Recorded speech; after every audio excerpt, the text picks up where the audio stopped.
السلام علیکم ورحمۃ اللہ وبرکاتہ۔ سیدنا کریم صلی اللہ تعالی علیہ وآلہ وسلم۔ آسان تفسیر القرآن سورہ حدید اور سورہ حدید کی آیت نمبر آج انشاءاللہ عز و جل 24 لفظی با محاورہ ترجمہ و تفسیر سے پڑھیں گے۔ تو آئیں آج کی تلاوت شروع کرتے ہیں۔ اعوذ باللہ من الشیطان الرجیم، بسم اللہ الرحمن الرحیم۔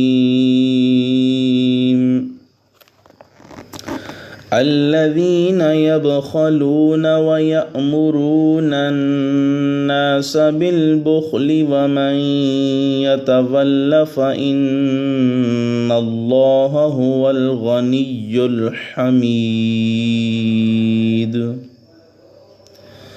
جو لوگ خود بھی بخل کرتے ہیں اور لوگوں کو بھی بخل کا حکم دیتے ہیں، اور جو اللہ کے حکم سے روگردانی کرے تو بے شک اللہ ہی بے نیاز ہر تعریف کا مستحق ہے۔ الذین یبخلون، جو لوگ بخل کرتے ہیں، ویأمرون، اور حکم دیتے ہیں، الناس، لوگوں کو بالبخل، بخل کا، ومن یتولی، اور جو روگردانی کرے، منہ پھیر لے، فإن اللہ، تو بے شک اللہ، هو الغنی، بے نیاز ہے، الحمید، تعریف کا مستحق ہے۔ اس آیہ مبارکہ میں اگر غور و فکر کیا جائے، اس کی ایک تفسیر تو یہ بنتی ہے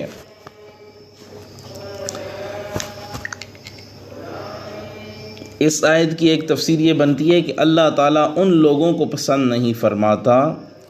جو اپنے پاس مال اور دنیا کا ساز و سامان ہونے کے باوجود اس مال و دولت سے محبت اور اپنے نزدیک اس کی قدر کی وجہ سے اس میں بخل کرتے ہیں، اور اس مال کو اللہ تعالیٰ کی راہ میں اور نیک کاموں میں خرچ نہیں کرتے، اور وہ صرف اپنے بخل کو ہی کافی نہیں سمجھتے بلکہ لوگوں کو بھی بخل کرنے کا حکم دیتے ہیں اور اپنا مال روک لینے کی ترغیب دیتے ہیں، اور جو واجب صدقات سے منہ پھیرے تو بے شک اللہ تعالیٰ ہی تمام مخلوق سے بے نیاز اور حمد کے لائق ہے۔ تو اس صورت کی ابتدا سے ہی اہل ایمان کو اللہ تعالیٰ کی راہ میں مال خرچ کرنے کی ترغیب دلائی جا رہی ہے۔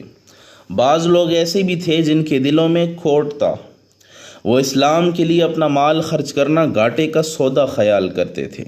صرف خود ہی بخل سے کام نہیں لیتے تھے بلکہ دوسرے لوگوں کو بھی کہتے تھے کہ تم کیوں ایسے ایک مقصد کے لیے گاڑے پسینے کا کمایا ہوا مال پانی کی طرح خرچ کرتے ہو جس کا مستقبل خطرات سے لبریز ہے۔ تمہیں اپنے بال بچے کا بھی خیال کرنا چاہیے، تمہاری اپنی بھی 20 ضرورتیں ہیں۔ آخر یہ کہاں کی عقل مندی ہے کہ جب بھی تمہیں مال خرچ کرنے کی دعوت دی جاتی ہے تو اپنے گھر کا سارا اثاثہ اٹھا کر ان کے قدموں میں ڈھیر کر دیتے ہو۔ اللہ تعالیٰ ان لوگوں کے لیے فرماتا ہے کہ یہ لوگ خود بھی بخل کرتے ہیں، لوگوں کو بھی بخل کا سبق دیتے ہیں، تو اللہ تعالیٰ کو ان کی قطعاً پرواہ نہیں، یہ اپنی دولت اپنے پاس رکھیں۔ اللہ تعالیٰ غنی ہے، اللہ تعالیٰ حمید ہے، وہ اپنے بھرے ہوئے خزانوں سے اپنے محبوب کی امداد فرمائے گا اور اسلام کی ضرورتوں کو وہ پورا فرمائے گا۔ دوسری تفسیر یہ بنتی ہے کہ یہاں بخل سے مراد وہ یہودی جو سابقہ کتابوں میں لکھے ہوئے تاجدار رسالت صلی اللہ تعالیٰ علیہ وآلہ وسلم کے اوصاف تھے ان کو چھپاتے ہیں، اور ان کے اوصاف بیان کرنے سے خود بھی بخل کرتے ہیں اور دوسروں کو بھی اس کا حکم دیتے ہیں، تو ان کے لیے سخت وعید ہے۔ اور جو ایمان لانے اور اللہ تعالیٰ اور اس کے رسولوں کی فرمان برداری کرنے سے منہ پھیرے تو بے شک اللہ تعالیٰ ہی اپنی مخلوق سے بے نیاز اور حمد کے لائق ہے۔ اب یہاں پہ اللہ تعالیٰ کی راہ میں مال خرچ کرنے سے بخل کرنا اور کریم آقا صلی اللہ تعالیٰ علیہ وآلہ وسلم کے اوصاف چھپانے والوں کی مذمت بیان کی۔ اللہ تعالیٰ نے جو ہے وہ اپنی راہ میں مال خرچ کرنے والوں کے بارے میں اور اس میں بخل کرنے والوں کے بارے میں ارشاد فرمایا، ہاں انتم ہؤلاء تدعون لتنفقوا فی سبیل اللہ فَمِنكُم مَّن يَبْخَلُ وَمَن يَبْخَلْ فَإِنَّمَا يَبْخَلُ عَن نَّفْسِهِ وَاللَّهُ الْغَنِيُّ وَأَنتُمُ الْفُقَرَاءُ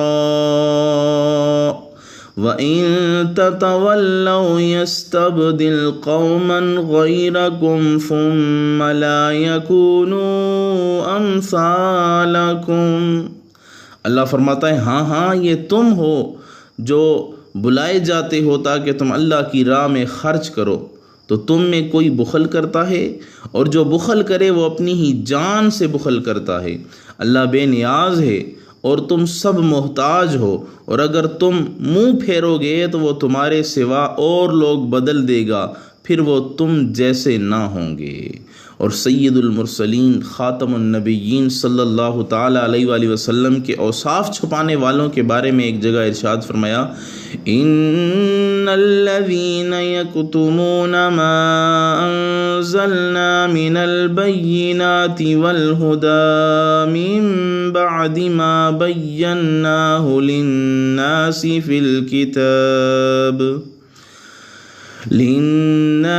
فی الكتاب اولئک یلعنہم اللہ ویلعنہم اللاعنون۔ بے شک وہ لوگ جو ہماری اتاری ہوئی روشن باتوں اور ہدایتوں کو چھپاتے ہیں، حالانکہ ہم نے اسے لوگوں کے لیے کتاب میں واضح فرما دیا، تو ان پر اللہ تعالیٰ لعنت فرماتا ہے، اور لعنت کرنے والے ان پر لعنت کرتے ہیں۔ ایک اور مقام پہ اللہ تعالیٰ نے ارشاد فرمایا، وَإِذْ أَخَذَ اللَّهُ مِيثَاقَ الَّذِينَ أُوتُوا الْكِتَابَ لَتُبَيِّنُنَّهُ لِلنَّاسِ وَلَا تَكْتُمُونَهُ فَنَبَذُوهُ وَرَاءَ ظُهُورِهِمْ وَاشْتَرَوْا بِهِ ثَمَنًا قَلِيلًا فَبِئْسَ مَا يَشْتَرُونَ۔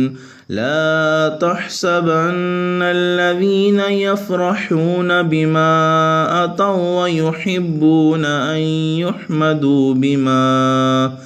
أَن يُحْمَدُوا بِمَا لَمْ يَفْعَلُوا فَلَا تَحْسَبَنَّهُم بِمَفَازَةٍ مِّنَ الْعَذَابِ وَلَهُمْ عَذَابٌ أَلِيمٌ۔ اور یاد کرو جب اللہ نے ان لوگوں سے عہد لیا، وعدہ لیا جنہیں کتاب دی گئی تھی کہ تم ضرور اس کتاب کو لوگوں سے بیان کرنا اور اسے چھپانا نہیں، تو انہوں نے اس عہد کو اپنی پیٹھ کے پیچھے پھینک دیا اور اس کے بدلے تھوڑی سی قیمت حاصل کر لی، تو یہ کتنی بری خریداری ہے۔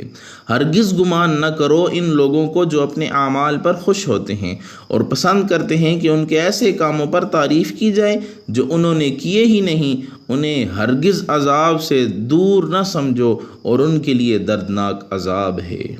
تو ان آیات سے معلوم ہوا کہ اللہ تعالیٰ کی راہ میں مال خرچ کرنے سے بخل کرنا،